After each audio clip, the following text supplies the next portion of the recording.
Syekh Safiur Rahman Al-Mubarakfuri menceritakan kisah ini detail dalam bukunya yang berjudul Ar-Rahiq Al-Maktum, juara musabaqah sejarah Nabi nomor 1 di dunia ketika diadakan musabaqah di kota Makkah Al-Mukarramah. Dapatkan buku terjemahannya kota-kota terdekat, di toko-toko di kota terdekat di kota Anda.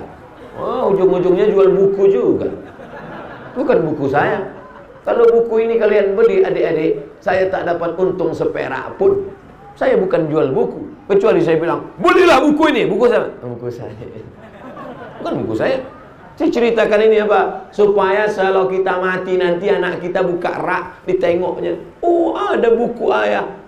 Buku terbaik sejarah dunia, ditengoknya sejarah Nabi Syekh Safiur Rahman Al-Mubarakfuri. Orang Mesir kalah, orang Mekah kalah, orang Madinah kalah. Justru penulisnya dari India, juara 1. Menangis anak bapak, anak ibu. Menangis anak kalian menengok buku itu nanti. Kenapa dia menangis? Rupanya buku itu masih dalam plastik. Belum dibuka. Apa pula? Toko buku, alamat di Medan. Tapi jadilah kita mati meninggalkan buku. Orang enggak, banyak orang mati pas dibuka lemari gaple. Bisa kita lanjutkan? Akhirnya sidang pagi Kamis, maka langsung zuhur. Pagi Kamis sidang, zuhur Kamis. Datanglah Nabi Muhammad sallallahu alaihi wasallam ke rumah Abu Bakar Siddiq. Assalamualaikum ya Abu Bakrin Siddiq. Waalaikumsalam. Ada apa ya Rasulullah? Abu Bakar, nanti malam Jumat kita hijrah. Hah? Nanti malam hijrah? Ya. Kenapa begitu ya Rasulullah? Karena nanti malam 14 anak muda akan memancung kepalaku. Dari mana Nabi Muhammad tahu bahwa tadi pagi ada sidang rapat di Darun Nadwa? Rupanya rapat tertutup itu ada penyadap. Ada penyadap, ada CCTV di ruang itu. Siapa yang menyadap? Jibril alaihi salam. Begitu juga di sini. Saya yakin nih banyak penyadap. Kata Jibril, ya Muhammad sallallahu alaihi wasallam, pagi tadi hasil rapat di Darun Nadwa, nanti malam 14 anak muda akan memancung kepalamu. Maka sebelum mereka masuk, kau pergi hijrah. Baiklah, kata Nabi Muhammad sallallahu alaihi wasallam. Maka inilah pentingnya ada siasat mengumpulkan berita. Termasuklah rekaman-rekaman malam ini supaya kita punya bahan. Ada, jangan sampai liar ceramah-ceramah ini. Ini kalau dipelintir orang, dikat orang, dipotong orang, tak bisa. Abdul Somad Serana ternyata ceramah memprovokasi masyarakat Medan. Enggak, ada rekaman lengkapnya. Di mana? Nih, di Masjid Jami, Masjid India kemarin ada rekamannya. Hidup kan? Jangan sampai kita yakin betul. Takbirnya bukan main. Allahu Akbar. Allah bertanya, ada rekamannya. Habis pula baterai. Nah, akhirnya kata Abu Bakar Siddiq, sami'na wa ata'na, kami siap hijrah wahai Rasulullah. Setelah memberitahu Abu Bakar, Nabi pun pulang ke rumah. Habis maghrib menunggu isya. Habis isya Nabi pun tidur. Itulah makanya Nabi mudah bangun tahajud malam, karena tidurnya setelah malam itu dihitung setelah isya. Isya jam 8, 9, 10, 11, 12, 1, 2, 3, 4, 5. Jadi malam itu semuanya 9 jam. Kalau ada ustadz berceramah, yang paling afdal sholat tahajud adalah sepertiga malam. Jam berapa sepertiga malam itu Pak Ustadz? Jangan kau tanya-tanya. 8, 9, 10, 11, 12, 1. 2, 3, 4, 5. Maka yang dimaksud sepertiga malam itu adalah 12, 1, 2. Itu sepertiga malam. Paling bagus tahajud. Nabi kalau gitu, Nabi itu tidurnya berapa jam? Tidur habis Isya jam 8, 9, 10, 11, 12. Habis itu dia pun bangun tahajud. Kenapa kita payah bangun tahajud? Habis Isya tak tidur. Malam nih, kecuali malam ini. Boleh bicara setelah Isya dengan syarat bicara agama. Lain daripada itu makruh hukumnya. Makanya habis Isya matikan lampu, tidur. Itu maka orang-orang dulu itu sehat-sehat badannya. Habis Isya tidur. TV tak ada, internet tak ada. Makan ikan asin, kangkung, tidur. Besok anak 10. Orang sekarang habis semua, lemah, letoy, loyo, long lay. Oleh sebab itu maka kalau mau tidur yang berkualitas adalah setelah Isya. Itu tidur berkualitas. Alaikum bisunnati, ikuti sunnahku. Apa makna sunnah? Bukan sekedar sholatnya, bukan sekedar puasanya, tapi sampai tidurnya pun kita ikut. Nabi itu tidurnya tak banyak, sikit tapi berkualitas. Nabi itu tidurnya sikit, bukan macam kita, sikit-sikit tidur, sikit-sikit tidur. Ustaz nyindir kami ya, dah, saya sedang bercerita tentang diri saya sendiri. Saya di mobil tadi tidur, di hotel tidur, pulang tadi tidur, ini pun ntar lagi tidur. Saudara yang dimuliakan Allah Subhanahu wa taala, habis Isya Nabi tidur, tengah malam dia pun bangun, biasanya dia tahajud ke masjid. Nabi tahajud ke Masjidil Haram. Kenapa dia solat tahajud ke Masjidil Haram? Karena di Masjidil Haram sunyi, tak ada orang. Maka dia pergi ke masjid. Di situ dia rindu, maka dia pergi ke Masjidil Haram samping Ka'bah. Karena kalau solat zuhur, asar, maghrib, isya ke masjid, ditangkap kafir musyrik jahiliyah dia. Jadi nanti kalau ada orang dekat-dekat daerah sini tak pernah datang ke masjid jami ini, mohon maaf, jangan sindir dia, jangan singgung dia. Dia bukan tak mau sholat, dia takut dicekik Abu Jahal, Abu Lahab. Itu makanya dia, kau kenapa tak pernah ke masjid? Di mana rumahmu? Dekat dari masjid kan? Iya. Kenapa kau tak pernah ke masjid? Aku sebetulnya mau ke masjid, cuman kau kan baca sejarah yang diceritakan Ustaz Somad kemarin.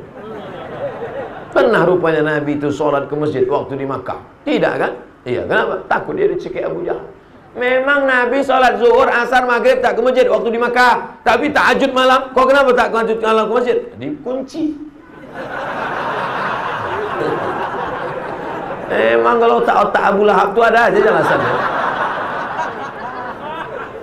Nah, malam itu Nabi sholat di rumah karena dia sudah tahu bahwa ada orang akan datang.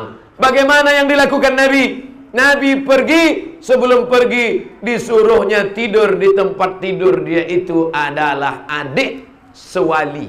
Ayah mereka adik beradik. Ayah Nabi namanya Abdullah, ayah dia namanya Abu Talib.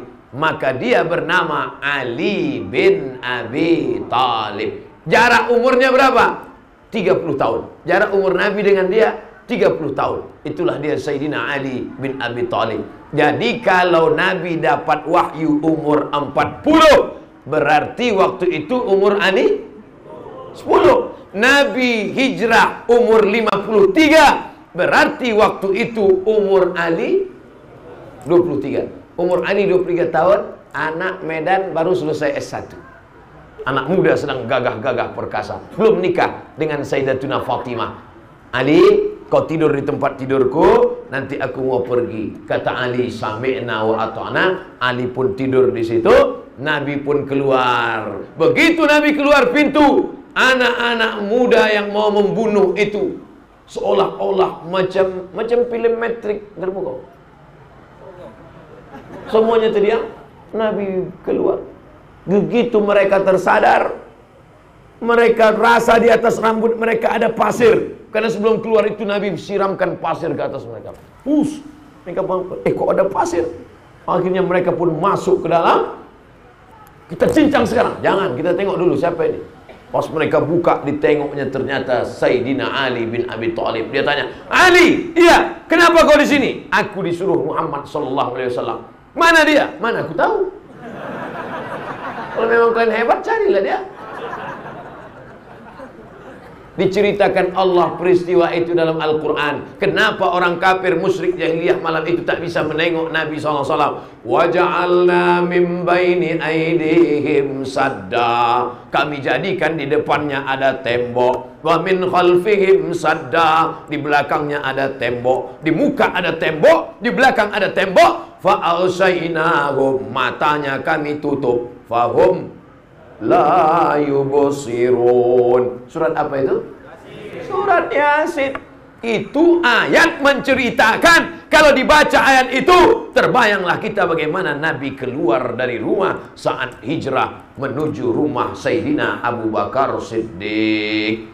Tapi jangan salah pakai. Ini banyak ini anak-anak muda sekarang baca ayat ini untuk supaya tak ditangkap razia. Rasulullah nampak razia depan, waja'alna bainahum saddan wa min khalfihim saddan fa'aghshaynahum. Waja'alna bainahum saddan fa'aghshaynahum. Waja'alna bainahum. Sampai di dekat razia itu, prit, ada polisi. Mana bisa? Tak bisa kita baca itu, karena polisi itu pun baca itu juga. Ayatnya sama. Dia baca itu juga di kantor. Mana bisa? Jadi banyak orang salah kaprah. Ayat Al-Quran itu bukan mantra-mantra. Al-Quran itu adalah Dzalikal kitabu la raiba fihi hudan. Al-Quran itu hudan, petunjuk lil muttaqin, kepada bagi orang yang takut kepada Allah. Makanya ketika membaca surat Yasin itu nanti malam Jumat, waja'alna min baini aydihim sadda wa min khalfihim sadda fa'aghshaynahum fahum la yubsirun. Makanya baca Yasin pelan-pelan supaya direnungkan maknanya, dihayati kisahnya. Ini banyak orang sedang baca Yasin, coba-coba sadda sirun. Mata menengok mana, kenapa belum keluar juga lepat. Gimana mau mengenang hijrah Nabi Muhammad SAW? Akhirnya orang kafir musyrik jahiliyah makin marah. Kenapa gagal rencana sidang pagi ini? Akhirnya mereka cari tak ada. Kemana dia pergi tak ada. Ternyata Nabi Muhammad SAW sudah bersembunyi di Jabal Sur, tempat Nabi menerima wahyu. Jabal Nur, tulisannya mirip, alif lam waw ro, di tengahnya beda. Tempat Nabi bersembunyi sa, sur. Tempat Nabi menerima wahyu nun, nur. Ini jamaah haji yang baru pulang cerita pengalamannya di Makkah. Aku kemarin naik ke Jabal Sur. Padahal dia naik ke Jabal Nur. Yang cerita lupa, yang dengar tak tahu. Sama-sama ngangguk. Ayolah kata kau, betul lah tu. Naiklah Nabi ke atas bersama Abu Bakar Siddiq di Jabal Sur. Jamaah banyak naik ke Jabal Nur, tempat Nabi menerima wahyu di Gua Hira. Jabal Sur jauh lebih tinggi, jalannya lebih terjal, tak ada tangga macam Jabal Nur. Makanya banyak jamaah haji waktu pergi, Pak Ustaz, di mana Jabal Sur? Di atas. Yang mananya Pak Ustaz? Kalian tengok aja lah. Malam itu naik, tidak pakai lampu. Kenapa tak pakai lampu? Karena kalau pakai lampu nampak musyrik kafir jahiliyah dari bawah. Itu dia tangkap. Maka gelap-gelap mereka naik ke atas, tak ada tangga, tak ada jalan, terjal sampai ke dalam. Sebelum masuk ke dalam di pintu gua, kata Abu Bakar Siddiq kepada Nabi SAW, ya Rasulullah, wahai Rasulullah, jangan masuk ya Rasulullah, jangan masuk ya Rasulullah, biar aku yang masuk ke dalam. Kata Nabi, aku masuk. Tidak ya Rasulullah, kalau engkau masuk, ternyata di dalam ada singa yang sedang tidur, ternyata di dalam ada ular yang beracun, maka engkau mati tak sampai salah Islam. Tapi kalau aku yang mati ya Rasulullah, hanya anak istriku saja yang sedih. Kalau aku yang mati ya Rasulullah, hanya anak istriku saja yang berduka. Tapi kalau engkau meninggal ya Rasulullah, semesta alam akan berduka. Biarlah aku masuk ke dalam. Masuk Abu Bakar Siddiq ke dalam, membersihkan. Dampaknya ada lubang. Ada lubang di situ, disumbatnya lubang itu, ditutupnya. Lalu kemudian masuklah Rasulullah sallallahu alaihi wasallam. Bayangkan kalau yang hijrah malam itu Nabi Muhammad bukan sama Abu Bakar tapi sama Abdul Somad. Pas mau masuk itu apa kata Abdul Somad? Ya Rasulullah, engkau lah masuk duluan. Masuk Rasul. Sebab kalau engkau yang masuk ya Rasulullah, banyak yang bela engkau. Ada Jibril, ada Mikail, ada Israfil, ada Israel, malaikat-malaikat. Kalau aku yang masuk, Satpol PP pun tak ada.